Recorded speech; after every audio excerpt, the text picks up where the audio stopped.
Hey YouTube, it is Major G. I am currently, sorry for the sun being behind my back. I hate that the sun always seems to set south here. So, and everything, the canyon rim is the northern border where I live. So, pretty much anytime I'm going to be going anywhere, the sun's going to be behind me. So anyway, I was going to try and actually originally do this on my with my HD camera, but that crapped out on me this morning. Suckage. So I'll be continuing to make more videos on my phone until I can get that fixed or get a new one, which will take a long time. Probably about a month or two. Just too many bills. All right, that's not what you're here for. All right. What you are here for is the excitement, and that's what I'm going to be talking about. Oh my gosh. So it's finally here. We finally saw the official promo for the Flash. Sorry, dodging elk poop. No, that was deer. We finally saw the official promo, the full promo for the Supergirl Flash crossover, and it looks like it's going to be pretty cool.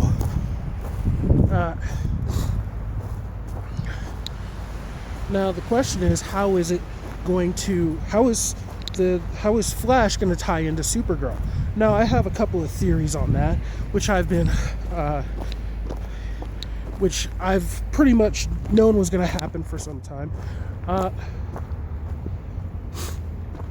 One of the main reasons I was so interested in the Flash continuing, once it had already been announced, is the fact that the Flash in the DC universe is like for example, in Legends of Tomorrow, they brought in Rip Hunter. That's because Rip Hunter is known for time traveling. That's what he does. That's all he does in DC, is he travels through time. The Legion does every so often, but it's not a main part of their story. So that's what Rip Hunter does. Flash is kind of like, I guess Flash is kind of like the Legion in that respect, in that Flash has regular storylines, and then he's the guy who travels between universes. Anytime there's going to be some universe parallel universe jumping, some sliding, if you will, the Flash is usually going to be at the center of it. And that's one of the main reasons I was so interested in the Flash being so successful, is because if there was a Flash, that meant that there could be crossovers into pretty much anything. Of course, Arrow, there would have been crossovers into Arrow. Let me try and get this right. There we go. Of course, there would have been crossovers into Arrow naturally because they're in the same universe. But also, you could actually cross them over into the movie universe, Gotham, Smallville, and of course, Supergirl. And if it had survived the Teen Titan series. I'm about to hop on the bus. Alright, I'll be right back in just a moment. Hey YouTube, back again, there we go. Just had to go out, rock the boat. I didn't want Puffy coming after me, sticking a knife through my eye, making me have to run from 38s. But, so, yeah, so we're talking about Supergirl and the Flash. So yeah, we finally saw the official promo for the crossover, and it looks like it's going to be pretty interesting. Oh yes, that's what I was talking about. So we always knew there was going to be a Flash. If there was a Flash, it would be crossovers, because that's what the Flash does. He crosses between universes, and now the question is how he's going to go about doing that. Now they've shown in the show so far, because in the comics he does it with something called the cosmic treadmill, and I think he's also done it a different way too. which I'm about to mention. But in the show, they've also mentioned something else. I don't think they're going to build a cosmic treadmill. But in the show, I think they're going to do something else, which they kind of mentioned in they hinted at in the episode where Barry was a prisoner, where Zoom was holding a prisoner in that box. And they mentioned that Barry vibrates at a different frequency than everyone in Earth 2. So, what may happen is that we're going to get Barry trying to vibrate at the proper frequency to go to Earth 2, or go back to Earth 2, which I think he's done before. Correct me if I'm wrong, but I'm pretty sure he's done that before, at least in the... I think he's done that before. I feel like he's done that before. Maybe in... I feel like I saw that in Crisis on Infinite Earths, the original one from the 80s.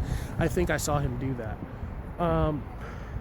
That's always a possibility. You could try to vibrate at a different frequency, which is how he ends up in the Supergirl universe. Because keep in mind that Arrow, Flash, and Legends are all one universe. Gotham is a different universe. Smallville is a different universe. Supergirl is a different universe. The movies are all different universes. All that stuff. So just keep that in mind. So we saw him running, but that may just be where he landed. So I think he's going to try to vibrate to the frequency of Earth 2 to try to get back. And he gets lost along the way because he doesn't know the exact frequency of Earth 2. So he may try a few frequencies first. And upon one of his attempts, he ends up in the Supergirl world. That is my guess. That's been my guess pretty much ever since they mentioned the whole vibration stuff. And parallel universes. Ever since they mentioned parallel universes and vibrations. And what else?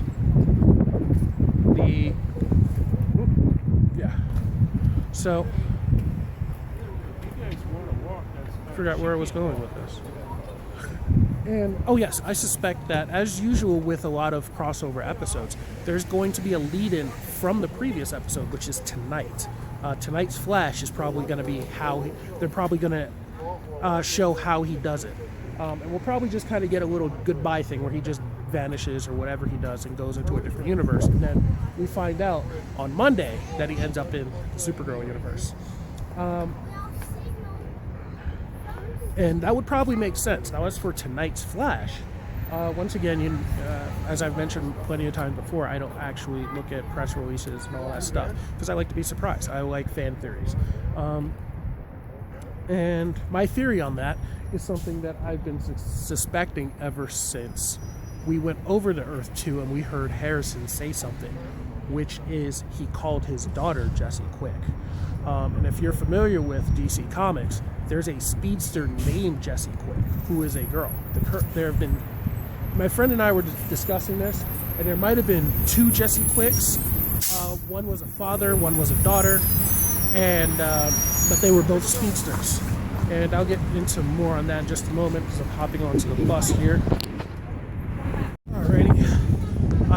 So as I was saying, Jessie Quick. So Harrison, Earth 2, called his daughter Jessie Quick. Now, if you're familiar with DC Comics, Jessie Quick is a speedster. And if I remember correctly, her dad was also a speedster. My friend and I were discussing this. And I don't remember which.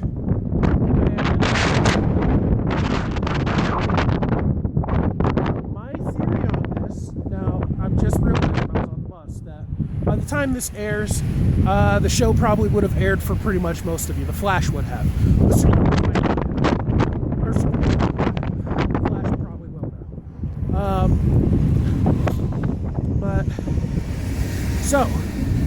now. He called her Jessie Quick. Jessie Quick is a speedster.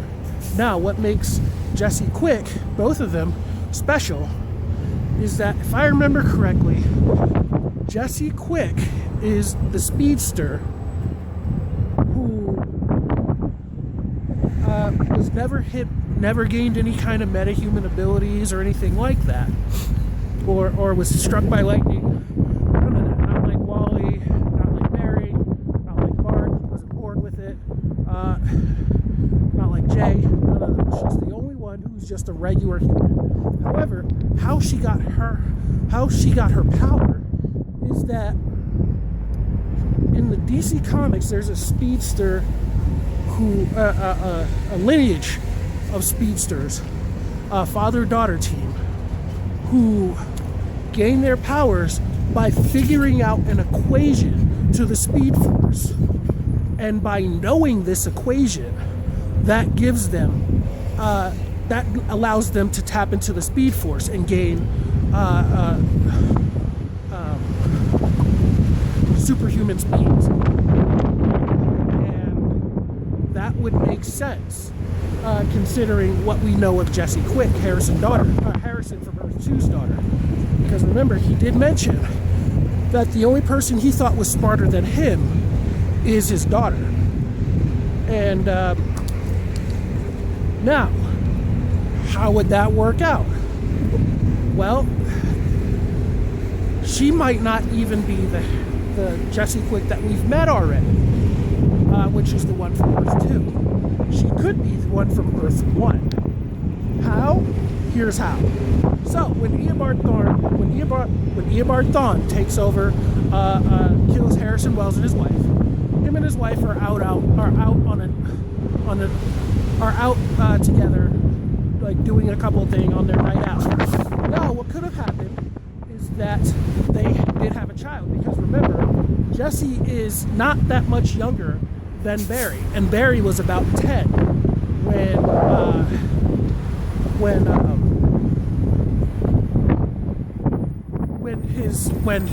when Eobard killed his parents. So Jesse's probably not much more than, we'll just, for the sake of argument, we'll just say 5 or 6. She can't be more than 5 or 6. Or more than 5 or 6 years younger than him. So what happened is that, keep in mind that when Eobard takes over Harrison Wells of Earth 1, takes over his form, he makes Harrison a paraplegic, meaning he can't use his legs. So, in the trauma of, to keep up his appearance, he probably would have stayed in the hospital, pretended he couldn't walk, or if he could walk, pretended he couldn't walk, if he couldn't walk, but there was that big if, because of him losing his Speed Force. So, what could have happened during that time is that someone else took custody of Jesse during that time. And smarts have nothing to do with, as we found out in the Flash world, smarts have nothing to do with your background. Wally's a genius. Iris is very smart. So and Wally was not given the best of circumstances, and yet he's still going. Jesse could be the same way. Jesse could be very smart. Jesse could be very smart, which is why Harrison of Earth 1, or Eobard Thawne, never actually came back and claimed her, shall we say.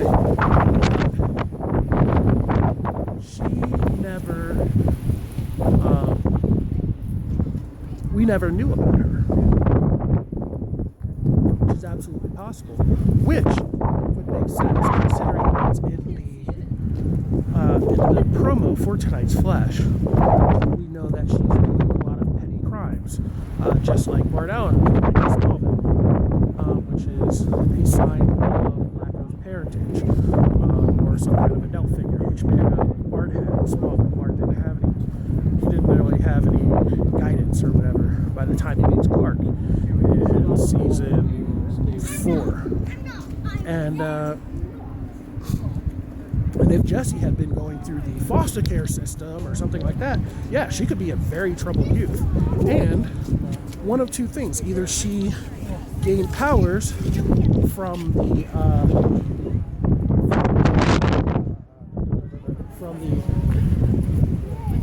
particle accelerator, or she figured out the equation, because she still could be a genius.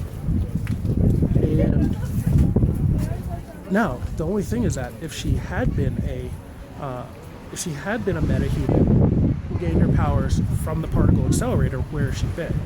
That is a big question. However, if she figured out the equation to the Speed Force, that would actually make a lot of sense, because everyone knows about the Flash in Central City. So she's had about a couple years to try to figure out what makes the Flash go, and she's supposed to be the smartest person in Central City. Very, very possible she could have found the equation to tap into the Speed Force.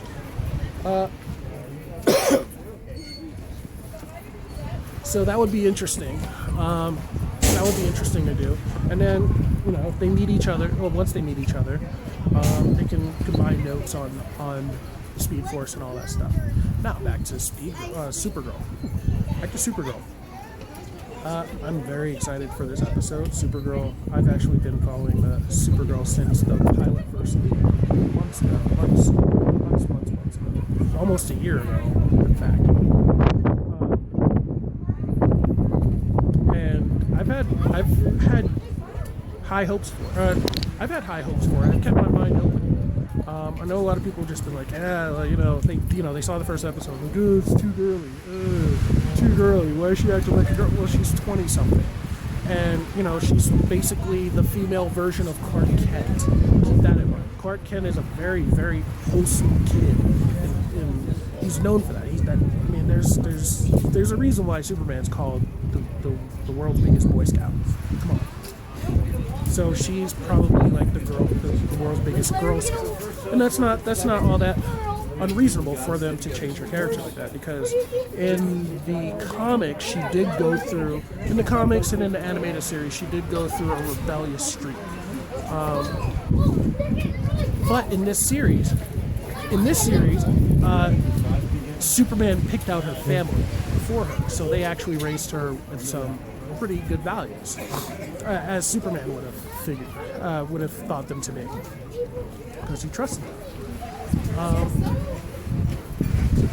So anyway, yeah, Supergirl I've been following for some time, and it's just been uphill from there. I mean, from the Manhunter reveal. Oh yeah, I had suspected that since one of the early episodes when Hank's eyes glowed red, and I suspected that, and I was like, well, that looks like something the Manhunter would do. The Manhunter, John Jones' eyes glow red like that, just randomly. But they made it look sinister, so I was like he had some kind of sinister plans, which turned out not to be the case. So it was like, does he have a side plan? All this stuff. If he doesn't, then he could be he probably is the Manhunter. If he does, then might be somebody else. Who might that be? I can't think of anybody else but the Manhunter. And then he turned out to be the Manhunter, which is awesome. And then last episode, of course, that changed everything. Wow. Was it last episode? Yeah, the Red Kryptonite episode. Red Kryptonite. Sorry, no. I'm thinking of yesterday's episode. I'm thinking of last week's episode. Because I haven't seen yesterday's episode yet. So, last week's episode changed pretty much everything. So, that will be interesting to see how she gains her trust in the public. And, alright, back to the crossover. So with the crossover, this is going to be very interesting to see how they do it. Now, in the promo, they showed them meeting each other with masks off. Well, Supergirl doesn't wear a mask, but you get the idea. They're meeting each other, Barry and Kara. Barry and Kara are meeting each other, seemingly know each other. Barry has his mask off in the DEO's office, or in the DEO's headquarters. So, how is that going to work out? maybe he just doesn't care because he's not from that universe, or maybe he looked into it and there is no Barry Allen in the Supergirl universe. Because remember, there could be doppelgangers. We've been to one other universe where there were doppelgangers. And in the actual DC universe, there are doppelgangers of everybody. So it's very possible he could have a doppelganger, or he may not have a doppelganger like Jay. Jay has a doppelganger, but he doesn't have a doppelganger. This is doppelgangers. Zolomon, which I think is Zoom. I think it's doppelganger. I think one of the Hunter Zolomons is Zoom. Because if I remember correctly, in the DC universe, Jay is the only Jay Garrick there is in the multiverse. And they did kind of reference that when they were looking for someone to donate blood to Jay, or cellular whatever, for similar DNA to Jay, and they didn't find anybody, but they found Hunter Zolomon. So it could be that Jay is the only Jay in the multiverse, and Hunter Zolomon are the other Jays in the multiverse. So, or the other people who would have become Jay. So yeah, I also think that tonight's episode of Flash could have something to do with, in terms of what he does with the new speedster, who I'm assuming is Jesse Quick. I'm assuming is Earth One's Jesse Quick. I'm assuming this has some kind of ties to the Supergirl episode, because that's generally how crossovers work. Which I mentioned earlier in that episode. I'm repeating myself now. But yeah. So, what do you guys think? What are you guys looking forward to for the crossover? I mean, is it excited? I'm super excited about it. Ever since it was first announced, I've been just on pins and needles waiting for it. Like, is this the week? Is this the week? It's in March. Is today the day? I think my only disappointment in how the crossover is done is that they, I feel like they released the information too early. Like J. Roy said this. That's right. J. Roy said this. I think they released the information too early, like a couple days too early.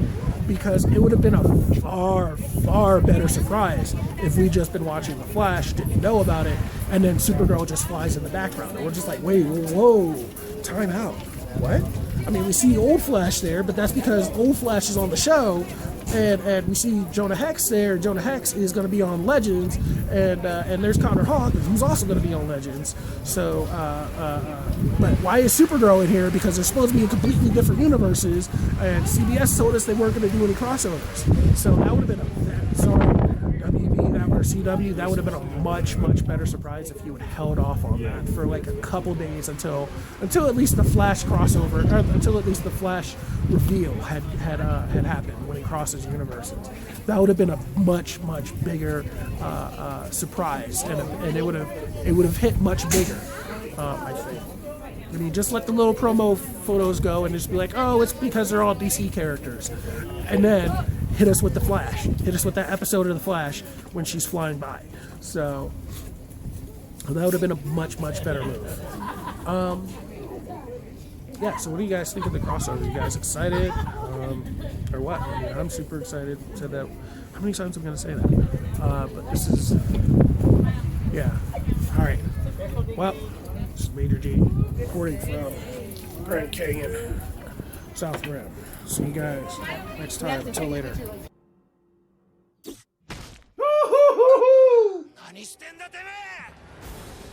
Oh, are they going to show transformations? Yo. Oh, I saw one. Whoa, the cockroaches look awesome. Oh my god, there's something.